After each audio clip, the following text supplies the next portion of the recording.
On today's show, we're looking back at Anthony Rizzo's 2022. We'll look at what went right, what went wrong, and will he come back to the Yankees in 2023?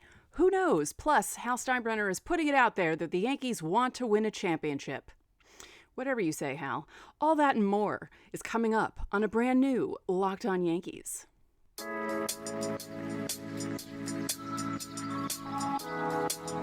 You are Locked On Yankees, your daily New York Yankees podcast.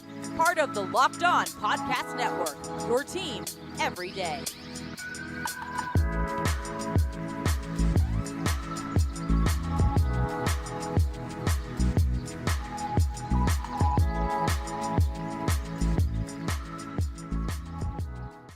Happy Friday, Yankee fans. Welcome to Locked On Yankees, which is part of the Locked On Podcast Network, your team every day. I'm your host, Stacey Gotsoulias. I'm a lapsed baseball writer turned podcast host, and I'd like to thank you for making Locked On Yankees your first listen every day. We're free and available on all platforms, including Apple, Odyssey, Spotify, and Stitcher. You can watch and subscribe to us on YouTube. Also hit the thumbs up button to like our videos and the bell so you're notified when our videos go live. And today's episode is brought to you by BetOnline. BetOnline has you covered this season with more props, odds, and lines than ever before. BetOnline, where the game starts. So we're talking about Anthony Rizzo, Yankees first baseman. Well, in 2022, he's no longer the Yankees first baseman. He opted out of his deal, which was 2 years. He had the opt-out option, obviously, and he did that. Yankees extended a qualifying offer to him yesterday. I mentioned that on the show yesterday. And I believe he has until Tuesday? I believe it's Tuesday. When's the 14th? Or maybe Monday. Monday at 5? I think that's what it was. I saw some of the Locked On hosts trying to figure this out themselves because for some reason a lot of people don't understand the whole qualifying offer thing and how long everything lasts and how long the guys have to make the decision. So I don't think he'll take the qualifying offer, even though it's more than what he's owed contract-wise, because it was 2 years, 32, and the qualifying offer is above 19. I'd like a qualifying offer if anyone would like to extend it to me. $19 right now would actually be great. So, hey, anyone wanting to do that. So what went right for Anthony Rizzo? Well, he hit a lot of home runs. You know, he had a few timely hits. He had that 3 home run game. Yeah, he made some great plays on defense. He had to cover a lot on defense at first base because some guys couldn't get it to him without bouncing it in front of him. So he had to scoop a lot. But, you know, it's nice having a guy who normally plays first base playing first base instead of having to stick someone in there that doesn't normally play first base, because you know how the Yankees always like to turn everyone into first baseman no matter what positions they've played. They were even thinking about doing that for Miguel Andujar, if I'm not mistaken. So it's nice to have a first baseman and a lefty batting first baseman at that who hits for power, and that's what Anthony Rizzo did last year. So like we did with Judge, we are looking at Anthony Rizzo's best games by WPA. And before we do that, 75 runs batted in 548 plate appearances. And the average Major League Baseball player with 548 plate appearances had 60 runs batted in. He drove himself in the most, 32 times with his 32 home runs. After that, he drove in Judge 13 times, DJ LeMahieu 9 times, Kyle Higashioka 5 times, and Isaiah Kiner-Falefa 5 times. He was driven in the most, obviously by himself, 32 times. Josh Donaldson drove him in 10 times. Gleyber Torres 8 times, Giancarlo Stanton 7 times, Matt Carpenter 6 times. So the game in which he hit 3 home runs was his 4th best game by WPA. His best game by WPA was June 16th against Tampa. The Yankees won that game 2-1. And I'm trying to remember which one this was. As I said on the Judge show, there are some things I really remember and other things that kind of, gloss over. Kind of like, oh, wait, what happened here? Now, as I said, it was 2-1. And he tied the game at 1 in the bottom of the 6th. He did that off Ryan Thompson. He hit a single that scored LeMahieu. And in the bottom of the 9th, he hit a solo shot to give the Yankees a 2-1 victory on the 4th pitch that he saw from Sean Armstrong. And before that, Aaron Judge hit a fly ball to right field. I really don't remember that. Why don't I remember that? That's odd. June 16th. I'm trying to remember what was happening June 16th. The Yankees were still doing well on June 16th. Maybe that's why. It feels like a lot of the wins gloss together, where we tend to remember the losses and the bad games in August. Now, funnily enough, his second best game, according to win probability added, was also a 2-1 game, but this time he only played from the 8th inning until the game finished. In the 2-1 game, he played the entire game. In this game against the Angels on June 2nd, Rizzo came into the game and hit a 2-run single that put the Yankees up 2-1. They were down 1-0 in the bottom of the 8th. It scored Andujar and Isaiah Kiner-Falefa. And then Clay Holmes came in, had a bit of a problem. He got the first 2 outs right away. He walked Ohtani. He hit Trout and Walsh with pitches to load the bases. And then got Luis Rengifo to ground out. Yeah, I actually remember that. That was a sweaty one. But yeah, Rizzo came in to pinch hit for Kyle Higashioka in that game and got his second highest WPA of the season. Funny how that works. His third highest WPA game against Kansas City on July 31st, a loss by the Yankees because it was July and they were having issues playing against teams like the Royals, who were 40-62 at that point. That was the game when the Royals scored 3 runs in the top of the 9th. See, that I remember. It was a Sunday. I remember that. I remember being annoyed. And I think I was annoyed on the show that I recorded after that. Yeah, the Yankees were down 4-3 in the bottom of the 7th. Rizzo hit a 3-run home run to put them up 6-4. Good job by the Yankees to blow that. Although, the Royals came right back in the top of the 8th, got a solo home run by Hunter Dozier that pulled them within 6-5. And then Clay Holmes gave up that 3-run home run to Salvador Perez that we all kind of saw coming. Because this is when he was starting to have his issues, because he walked Whit Merrifield and then hit Bobby Witt with a pitch. I do remember that game. So Rizzo could have been the hero of that game, and then Clay Holmes blew it. You blew it. You blew it. What movie is that from again? It's Robert De Niro. I can't remember what movie it is, but anyway. And then let's see. His 4th WPA high game was that 3-home run game against Baltimore on April 26th. The Yankees won that game 12-8. That's right, because that was a crazy game. And his 5th highest game by WPA was against Tampa. It was an 8-7 10-inning win on August 17th.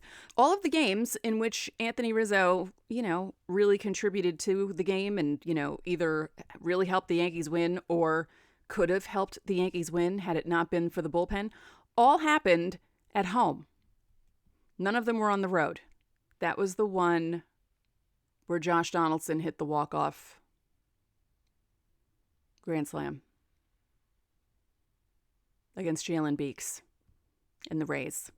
Rizzo hit the home run to tie that game off Brooks Raley. So his final numbers for the season, he had a good season, relatively speaking. We'll get into what went wrong for him. I shouldn't say all of his numbers were good. I'll backtrack. Let's backtrack because there were some issues that he had, and we'll talk about that in segment 2, but he had 32 home runs. 75 runs batted in, scored 77 times. Now his batting average was .224, but as I said in the Judge show, Judge's 311 is more of an outlier than Rizzo's 224 because a lot of guys don't bat that high. I think you'll see people's batting averages spike a bit with the shift being... I mean, I don't think it's going to be totally eliminated, right? I think they're modifying everything because if they completely get rid of shifts, guys will be hitting so much more now.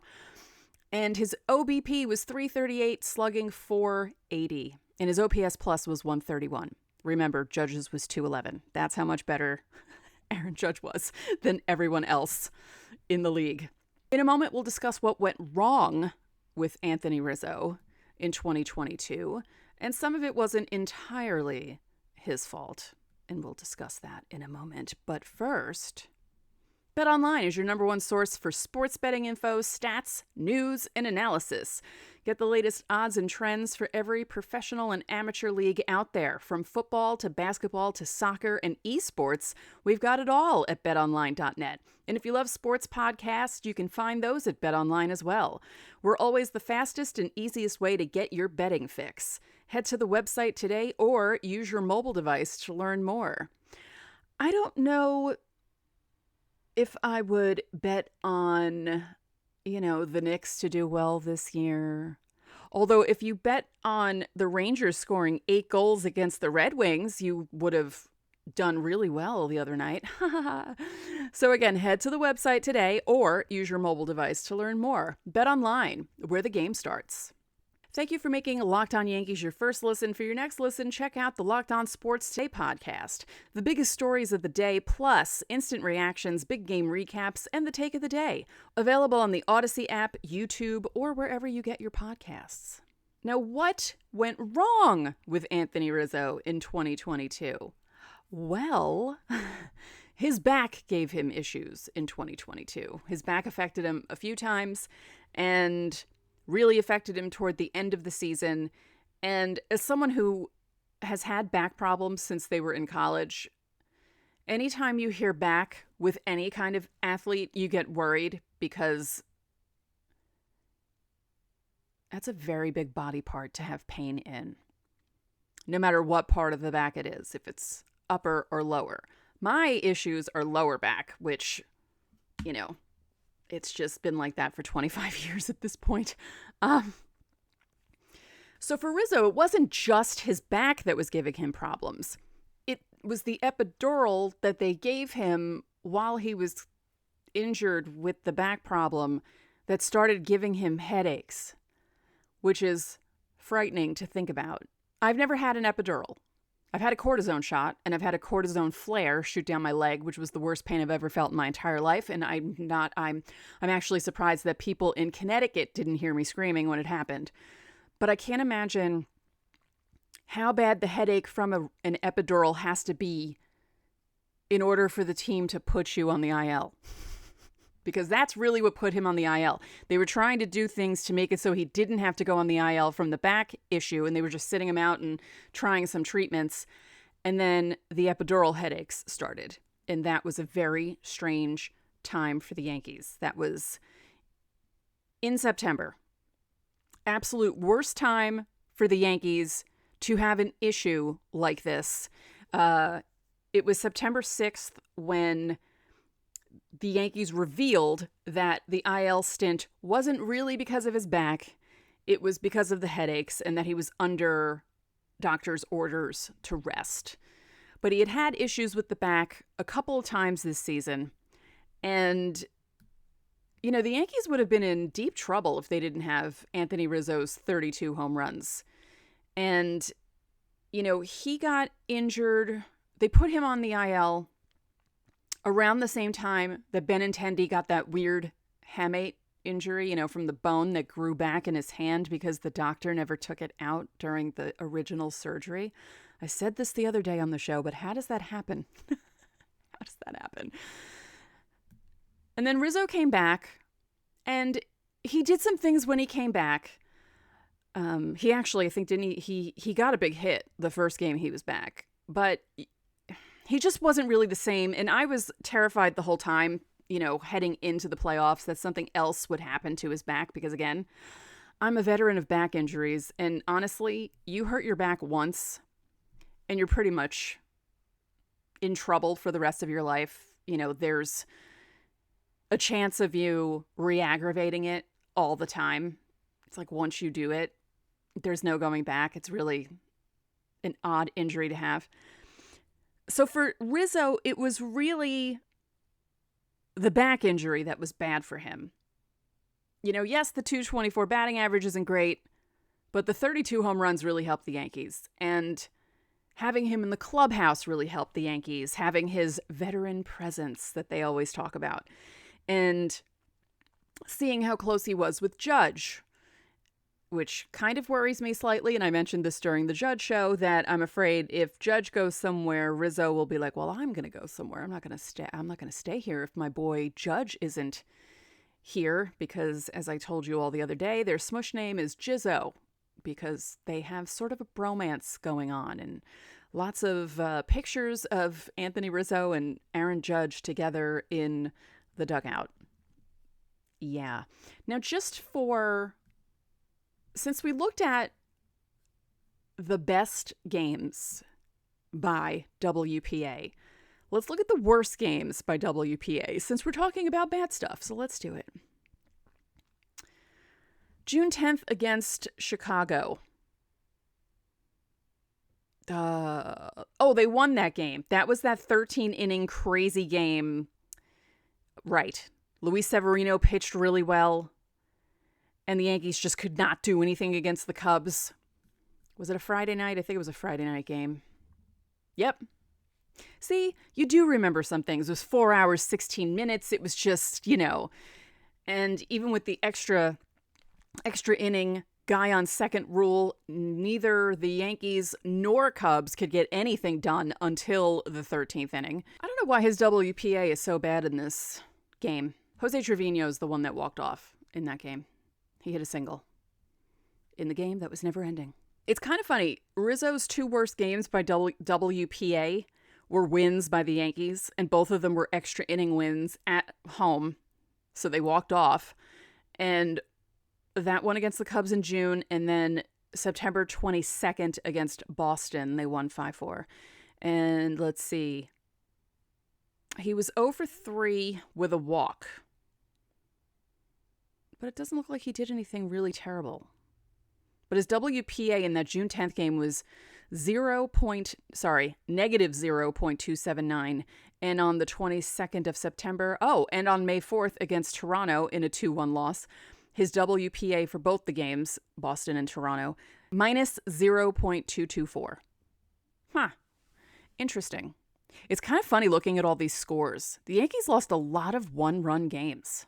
I mean, I realized this while I was covering them this season, because I constantly talk about how bad they were in August, but a lot of those games weren't blowouts. They were just games that the Yankees from May and June would have won because they would have capitalized on the other team's mistakes, but instead the other teams capitalized on the Yankees' mistakes and the Yankees couldn't do anything, and a lot of those games were very close. So, yeah, it's interesting to see all the scores of the games in which Rizzo contributed either positively or negatively. So, in a moment, we're going to talk about what the future holds. Will Anthony Rizzo be a Yankee? Who knows? We don't even know if Aaron Judge is going to be a Yankee in the future. But we'll talk about it in a moment. But first, so as I mentioned, Rizzo opted out of the second year of his 2-year, $32 million deal that he signed with the Yankees prior to this season. And he's expected to reject the qualifying offer worth $19.65 million by the deadline Tuesday. It's Tuesday, not Monday. Pardon my mistake from earlier in the show. Brian Cashman said Rizzo is someone we'd like to retain. No kidding.